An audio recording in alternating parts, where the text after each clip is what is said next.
Hello guys!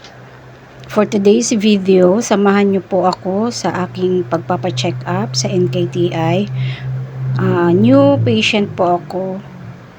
Ayan, kaya bibigyan ko kayo ng mga tips kung paano magpa-check up sa NKTI at kung ano yung mga proseso po nila.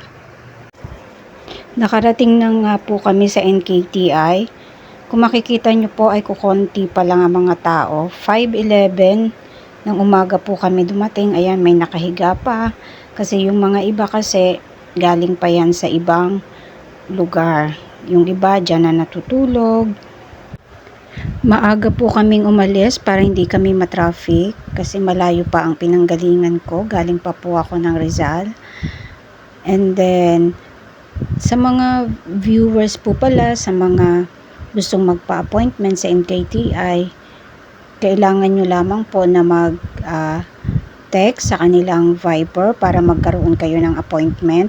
Hindi po kasi nila i-entertain ang mga walang appointment. Ako po kasi since na first time ko po na magpapa-check up sa NKTI, nung March pa po ako nagpa-appointment. First appointment ko po ay pumunta po yung aking tatay doon dito para makapagpa-schedule. And then April 22 po yung aking schedule. So kailangan kong pumunta kasi pag hindi ako makapunta, kailangan ko namang ulit magpa-reschedule na matagal po siya bago i-schedule. Ako po ay inabot po ako ng isang buwan. So, kailangan po na pag kayo ay nagpa-schedule sa NKTI, kailangan puntahan nyo po ang inyong schedule.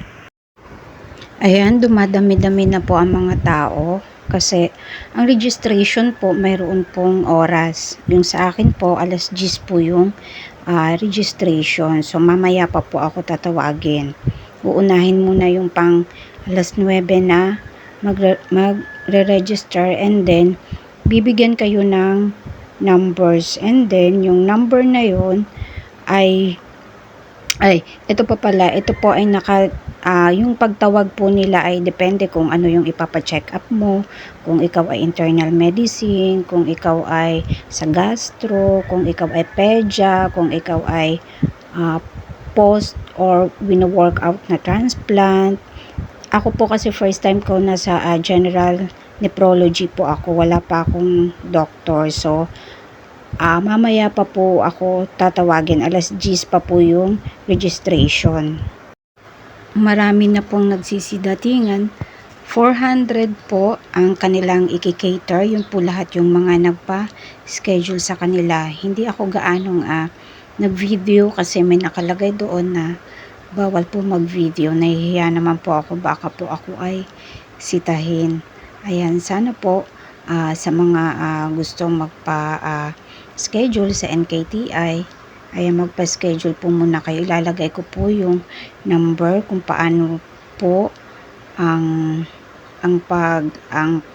kung paano po kayo makakapag-schedule.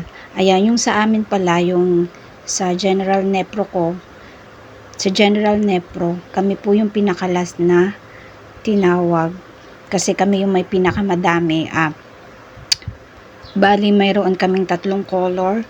So, mayroong yellow, mayroong red, mayroong blue. Nasa red po ako na color.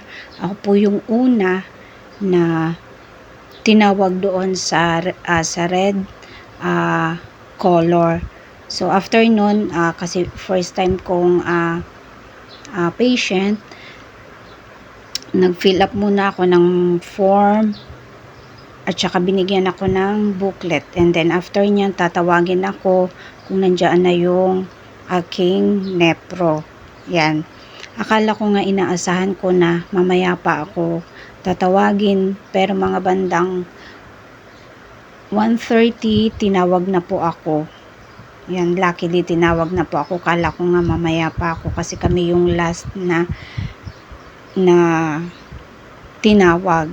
Yan, and then tatawagin ka, yung number mo 245 ako. Tinawag na ako, pumasok na ako doon sa aking nephro.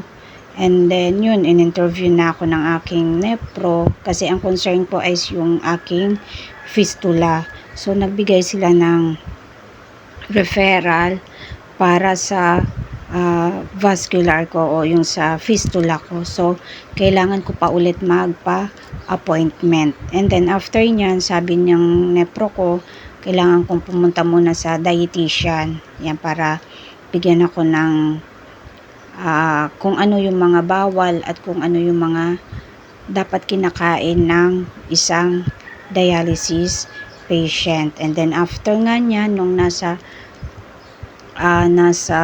dietitian na ako, ayan, binigay sa akin kung ano yung mga dapat, mga bawal na kainin. And then, eto pa nga pala, binigyan din ako ng doktor, ng nepro ko, ng parang slip siya na pwede akong humingi ng tulong doon sa kanilang social worker dito sa NKTI. Pero yung first check-up ko, mayroong bayad na 250. Since na mayroon akong ID na PWD, ang binayaran ko na lang po ay 200. Ayan, sana po ay makatulong po ang aking konting kaalaman kung paano po tayo magpapacheck up sa NKTI. And then, yun,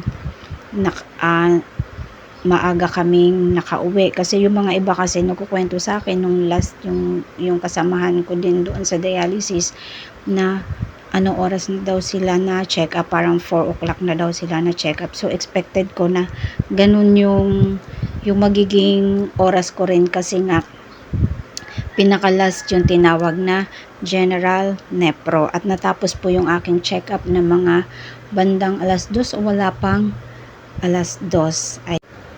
O diba guys, tapos ng ating kwentuhan. Ayan, sana po ay may napulot po kayo na konting tips kung paano po tayo pupunta sa NKTI at napapanood nyo pa yung magandang view dito sa Rizal. Ayan po yung aming lugar dito sa Rizal. Ayan, sana po ay supportan nyo po ang aking YouTube channel. Then shout out po sa aking mga subscribers na patuloy na nanonood ng aking video. Ayan, malapit na po kami sa aming bahay. Yan, mag-ingat po kayo. Lalo na po ngayon na mainit ang panahon. God bless po sa inyong lahat.